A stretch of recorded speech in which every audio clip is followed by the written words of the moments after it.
Les exercices ne sont pas à but, à objectif scientifique, mais pour montrer un petit peu comment on tente d'aborder ces questions de manière scientifique et surtout pour avoir une expérience. Parce qu'encore une fois, l'idée c'est un petit peu de, pas de démystifier, mais en tout cas de rendre plus accessible l'idée de ces phénomènes et de ne pas les séparer complètement et les mettre dans une bulle à part de notre vie, ne pas garder cette sorte de séparation. Donc l'idée ici, c'est qu'on va faire une petite expérience, ça va être très court, parce qu'encore une fois, à titre juste pédagogique, on peut dire, de remote viewing, vision à distance. C'est l'approche préférée des Californiens. Bon, je m'explique. Il y a dans les années, depuis un certain nombre d'années, il y a eu un programme qui était assez connu. Beaucoup d'entre vous ont entendu parler de cela. Un programme qui s'appelle Stargate, qui était financé pendant 20 ans par différentes agences d'intelligence américaines. Ces programmes, en fait, étaient construits sur des choses que René Varcollier de l'IMI avait déjà décrit et expérimenté avec une approche qui n'est pas une approche quantitative, mais une approche vraiment qualitative, de tenter de percevoir des événements ou de penser des autres à distance en utilisant beaucoup, on peut dire, les automatismes, notamment les automatismes d'écriture, de dessin. Et de laisser, plutôt que de laisser les conscients tenter à trouver la cible directement, c'est plutôt de laisser, comme je disais, les corps, esprits dessiner ou faire manifester, faire exprimer les ressentis par rapport à une cible à distance. Donc l'État américain, notamment les militaires, ont utilisé un nombre restreint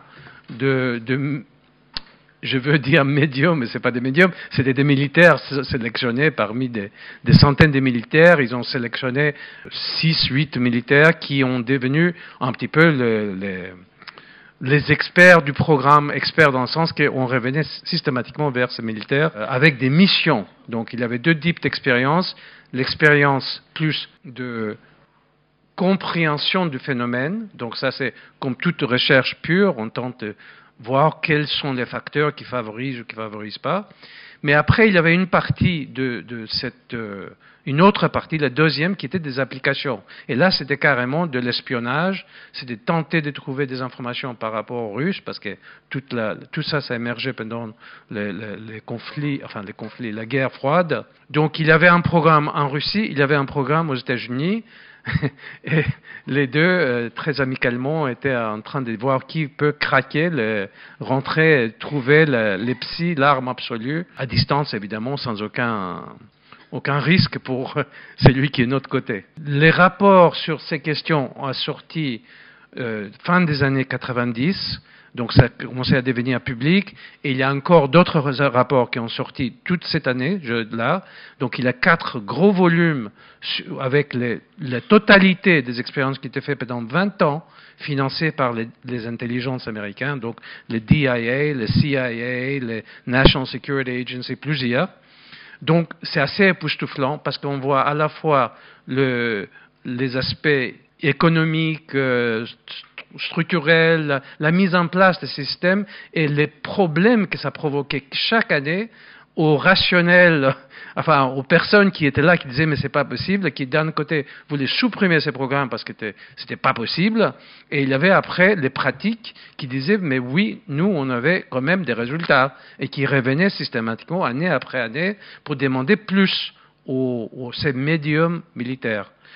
Donc les résultats sont très impressionnants. Donc on va donner juste une petite expérience de remote viewing precognitive, c'est-à-dire que là pour l'instant il y aura une cible à la fin qui va être montrée, mais avant qu'on montre la cible, une image, vous allez tenter de dessiner, de capter quelques éléments importants individuellement. Après il y aura une petite discussion entre vous et après on va voir l'image.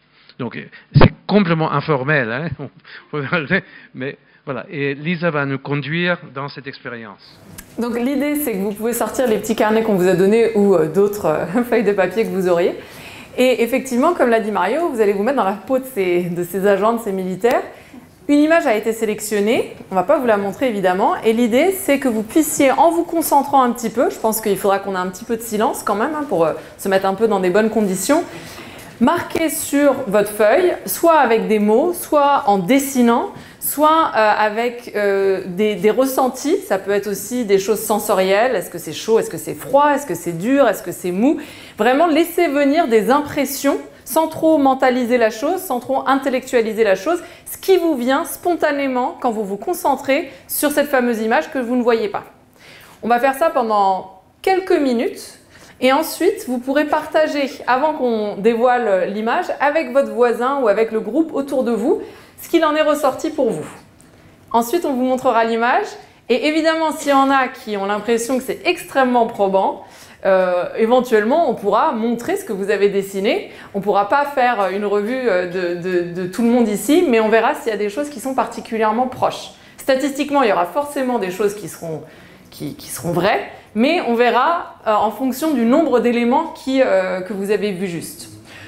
Donc, on fait un peu quelques secondes de silence. Ceux qui veulent ferment les yeux. Vous vous concentrez, vous essayez d'entrer en vous, et dès que vous ressentez des choses, vous les notez, vous les dessinez. C'est parti. Bien, on va essayer de partager ensemble. Qui a perçu la présence de la mer? Ah, quand même. De la mer, l'océan, de l'eau. De l'eau salée. Bien. Il y a quoi là? Il y a un bon tiers des personnes, hein, un bon tiers. Voilà, de l'eau en mouvement. Bien, qui a vu une falaise? Une falaise. Ah, c'est... Ouais, 5-10%. Qui a vu de la couleur... La couleur dominante bleue, par exemple. Vert. Rouge. Grise. Voilà, bah vous tous, vous avez les couleurs de la photo. Oui, noir éventuellement. Noir éventuellement. Est-ce qu'il y a des mots qui sont venus? Juste pour savoir, est-ce qu'il y a des mots qui sont venus? Oui, alors est-ce que... Bon, les mots, c'est la marée, la mer, c'est la même chose. On va peut-être voir la photo et puis la commenter après.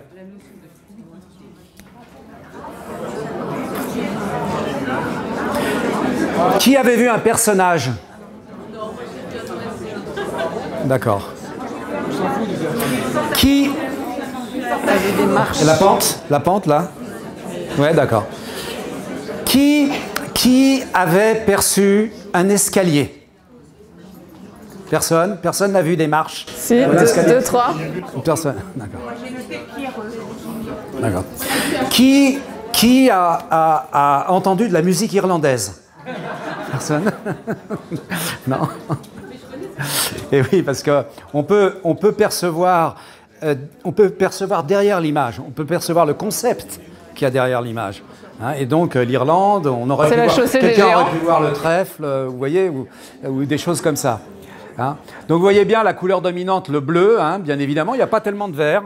Hein, et puis le marron, gris, voilà. Alors les parapsychologues, vous voyez, c'est un exercice extrêmement simple. La technique du remote viewing, c'est de laisser venir à soi les perceptions, les sensations, sans essayer au départ de les conceptualiser. Hein, il faut que le cerveau rationnel décroche et il faut avoir des sensations du type c'est froid, c'est rugueux, c'est lisse, c'est métallique, des choses un peu comme un enfant qui n'aurait pas accès au langage et qui ressentirait des choses. Voilà, c'est vraiment de l'infraverbal, quasiment au début de la technique. Ce n'est que dans un deuxième temps qu'on peut essayer d'identifier la cible. Hein ? Voilà. Et donc, alors, une dernière chose, les parapsychologues, avec ce type d'exercice, les parapsychologues se posent beaucoup de questions. Par exemple, ils se demandent, est-ce que c'était de la clairvoyance ? Est-ce que les personnes qui auraient vu la bonne photo, est-ce qu'ils auraient vu ça dans l'ordinateur, par exemple, hein, même si c'est sous forme de 1 et de 0, finalement, dans l'ordinateur? Ou est-ce que c'est de la précognition, comme le soulignait Mario? Est-ce qu'ils ont eu le flash de la photo qui allait être affichée? Ou bien est-ce que c'est même de la psychokinèse, c'est-à-dire une influence, ou de la télépathie, parce que nous connaissions... Voilà, on a vu l'image. Hein, bon. Il y a des protocoles où les expérimentateurs ne voient pas du tout l'image. Hein, voilà, très bien. Allez, bah, vous avez bien réussi, hein, tous.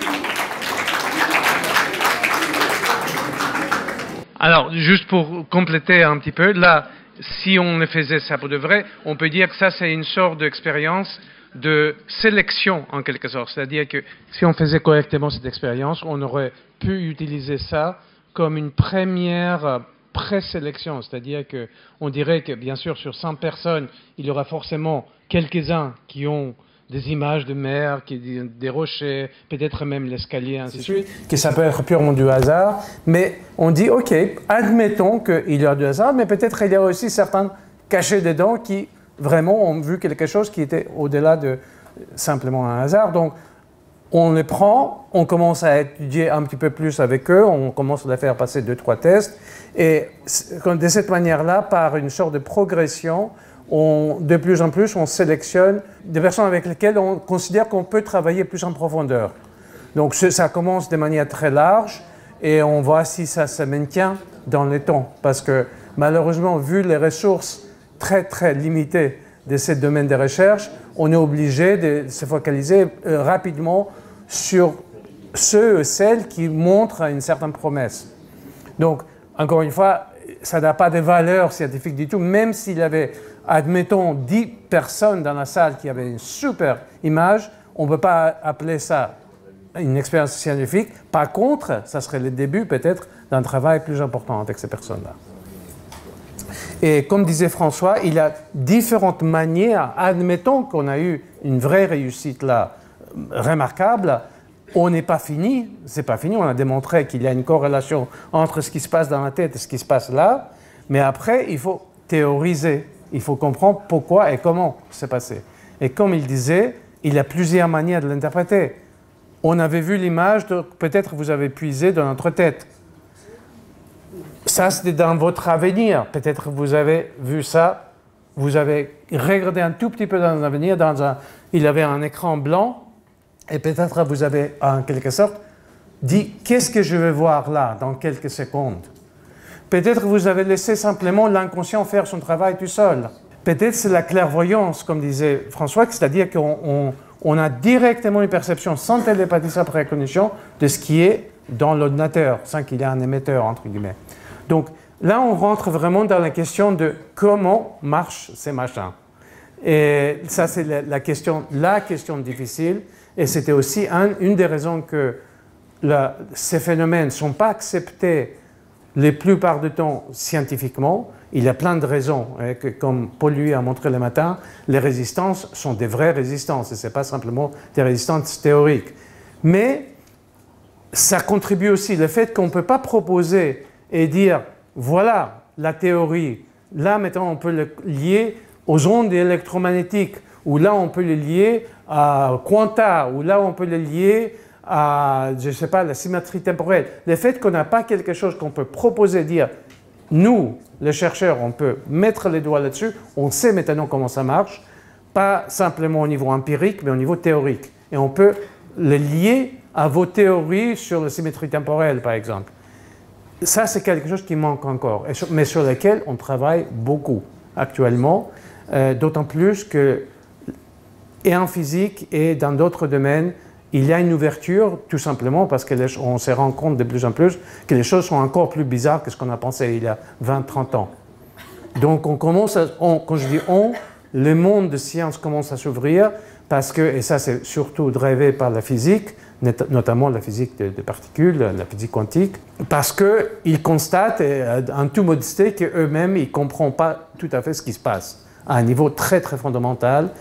Il y a plein d'interprétations différentes, mais il n'y a pas une vision complète du monde physique.